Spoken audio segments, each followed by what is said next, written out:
Okay, so in this one we are going to start bringing them all into an assembly.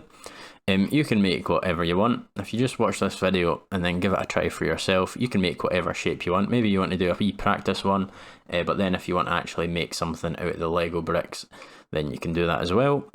I'm just going to make this little shape here and show you some of the basics and what sort of things can go wrong when you're joining things and how to try and fix it.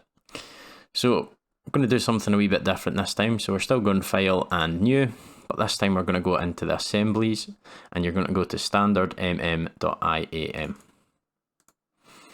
This will open a similar sort of thing, but before you can actually do any 3D modeling or anything, you've got to actually put in components. So you can create right into here. This would just involve you actually creating a new part and going through this process, but we've already made our part, so we're going to go to Place and find where you've saved all your parts.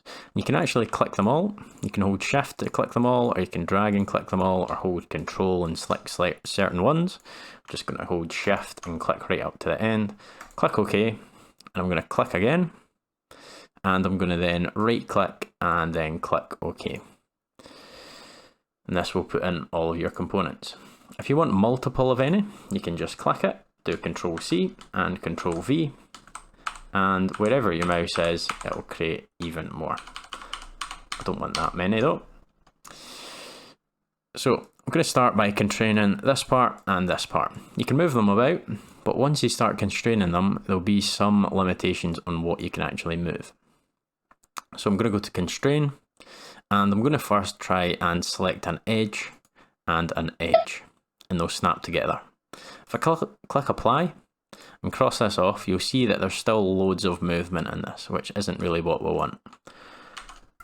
So we want to stay in Constrain, and I'm going to move my camera around and then click this edge and click Apply.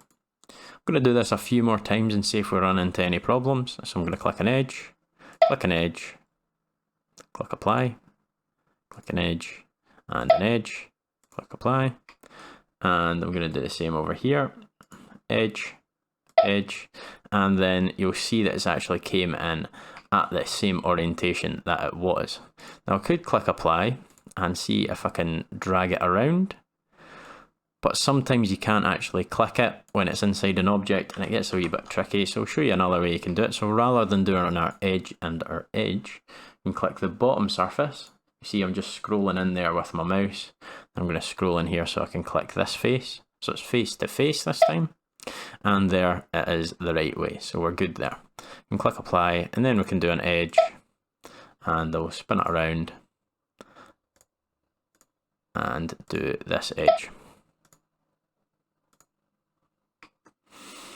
So you can make sort of anything you want. You can change the colours and stuff. You might have to go into your original one to change the colour, and if you want lots of different colours, you might have to save different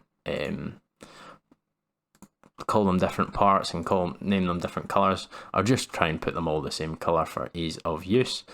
But that's the constrain tool. Good luck.